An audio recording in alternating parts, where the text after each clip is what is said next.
Fatahoarinan'izay fanompoam-pivavahana izay moa dia avy hatrany dia namonjy ny teny amin'ny CCI Ivato ny filoham-piangonana efatra tahoarinan'izay ary niaona moa tamin'ny filoha telo dia ny profesora Zafelbera, ny amiraly Didier Ratsiraka ary ny filoha antetezamita Andry Nirina Rajoelina. Tsy nisy nipika moa nidinika ny arahany izy fito mirahalahy mianaka ireto. Nanomboka tamin'ny 12 ratoandro ny fivirina tanterahana teto amin'ny CCI Ivato ny arahan'ny mpitarika ny FFKM dia Monseigneur Odon Razanak'olona, ny mpitandrina Larara Sendra Asina, Monseigneur Ranarvelo Samuel Ajon ary ny pasteur Dr Andor Modeste, ny filoha teo aloha Zafelper, ny amiraly Didier Ratsiraka ary ny filoha antetezamita Andry Rajoelina. Tsy azo natrehana izay fivoriana izy fito mirahalahy mianak'izay ary tsy nisy mipika ny dinika. Za aloha dia tonga aty satria nahazo fanasana ohatran'ny reo hafa zay nasaina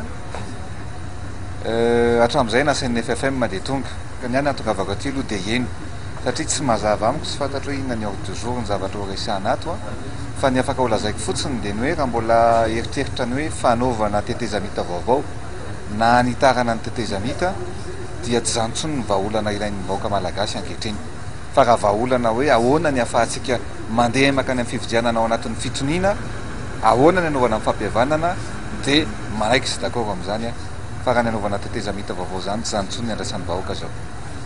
Raza marenina aho tsy paheno sady mona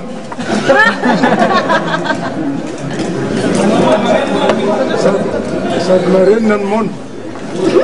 Tamin'ny 2 ratoandro dia nisy ny fialana sasatra kely ka nandeha ny sakafo ny mpivory.